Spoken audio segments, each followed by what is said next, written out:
Halo semuanya, selamat datang kembali. Oke, hari ini kita bakal menyelami sebuah kisah yang, wah ini kayak cerita detektif versi sains. Ceritanya tentang hama yang super kecil, tanaman yang sangat berharga, dan kekuatan super tersembunyi yang nggak pernah kita duga. Coba deh lihat gambar ini dulu. Ngeri ya? Ini bukan main-main. Ini adalah gambaran nyata dari gagal panen total 100%. Bener-bener mimpi buruk buat petani manapun. Pertanyaannya, apa sih yang bisa menyebabkan kerusakan separah ini? Nah, dari sinilah misteri kita dimulai. Setiap cerita detektif yang bagus kan selalu dimulai dari tempat kejadian perkara ya kan? Jadi, ayo kita selidiki lebih dalam. Babak pertama, hama kecil masalah besar. Di sini kita akan kenalan sama biang kerok di balik semua kehancuran ini. Dan ini dia pelakunya. Jangan sampai tertipu sama ukurannya yang super mungil ya. Serangga invasif kecil ini namanya Thrips parvispinus, dialah dalangnya. Cara kerjanya itu brutal. Dia mengikis daun terus menghisap cairannya. Ya, pada dasarnya dia menyedot kehidupan dari tanaman cabai sampai kering. Dan taruhannya itu besar banget. Lihat deh angka ini, 1,3 miliar dolar Amerika.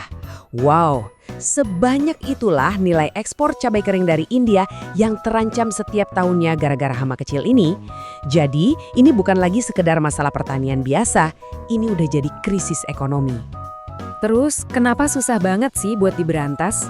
Nah, ternyata si penjahat kecil ini punya beberapa trik jitu. Dia itu pinter banget ngumpet, terus kemampuan reproduksinya tinggi banget, berkembang biaknya cepat. Dia juga bisa jadi kepompong di dalam tanah, jadi aman dari semprotan pestisida.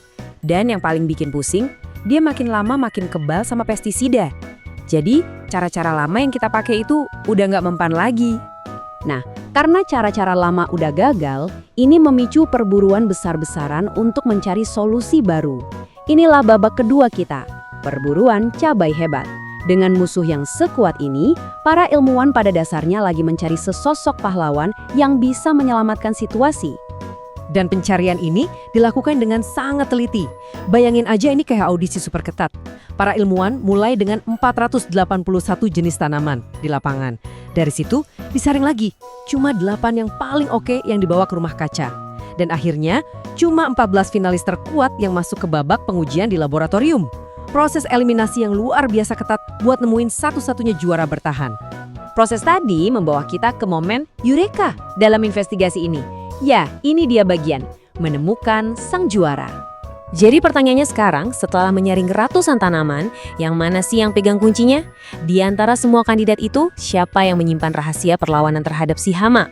Dan inilah pahlawan kita, IHRBP79. Emang sih namanya kedengeran kayak kode robot ya, nggak keren-keren amat.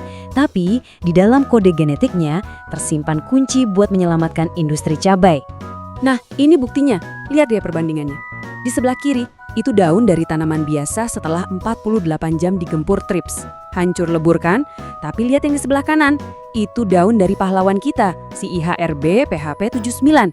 Nyaris nggak kesentuh. Bedanya, wah kayak bumi dan langit. Dan ini bukan cuma penglihatan mata, datanya juga mendukung. Grafik ini nunjukin tingkat kerusakan daun. Tanaman yang biasa itu kerusakannya lebih dari 13%, sementara pahlawan kita cuma sekitar 3%. Ini bukti forensik yang kita cari-cari selama ini. Tapi pertanyaannya, gimana caranya? Kok bisa dia sekuat itu?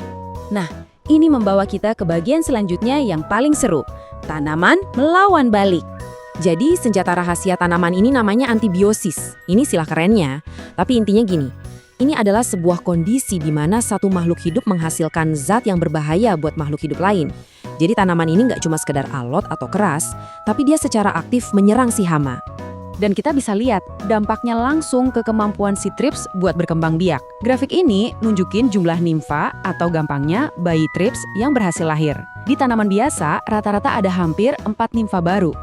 Di tanaman jagoan kita, nggak sampai 1. Kemampuan si hama buat punya keturunan langsung anjlok. Sekarang, ayo kita lihat bukti di bawah mikroskop. Ini dia, bukti tak terbantahkan pertama kita. Ini adalah larva Thrips yang bentuknya aneh, cacat, yang ditemuin di tanaman resisten. Ini membuktikan ada sesuatu di dalam tanaman itu yang secara aktif mengacaukan perkembangan biologis si hama. Buktinya nggak berhenti di situ. Lanjut, ini bukti nomor 2. pupa yang cacat nggak bisa berkembang dengan sempurna. Senyawa kimia dari tanaman ini benar-benar mengganggu siklus hidup si hama di tahap yang paling penting. Dan ini dia pukulan telaknya, seekor traps dewasa yang cacat yang berhasil keluar dari pupa.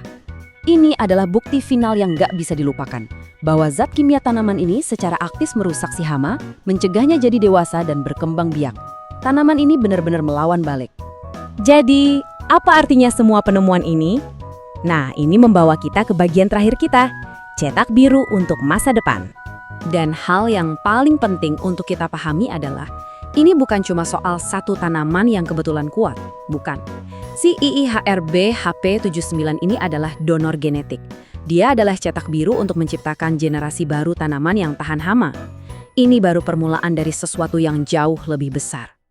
Para penelitinya sendiri menyimpulkannya dengan sangat baik. Mereka bilang, garis keturunan yang tahan hama ini bisa dieksplorasi untuk menciptakan varietas-varietas baru yang juga tahan terhadap hama ini. Ini adalah peta jalan yang jelas menuju pertanian yang lebih berkelanjutan. Dan semua ini jadi bikin kita mikir ya, kalau satu jenis cabai aja bisa punya kekuatan super kayak gini, kira-kira kekuatan super alami apa lagi ya yang masih tersembunyi dan menunggu untuk ditemukan di tanaman-tanaman di sekitar kita? Bisa jadi misteri alam berikutnya lagi tumbuh di halaman belakang rumah kita sendiri. Terima kasih sudah menyimak.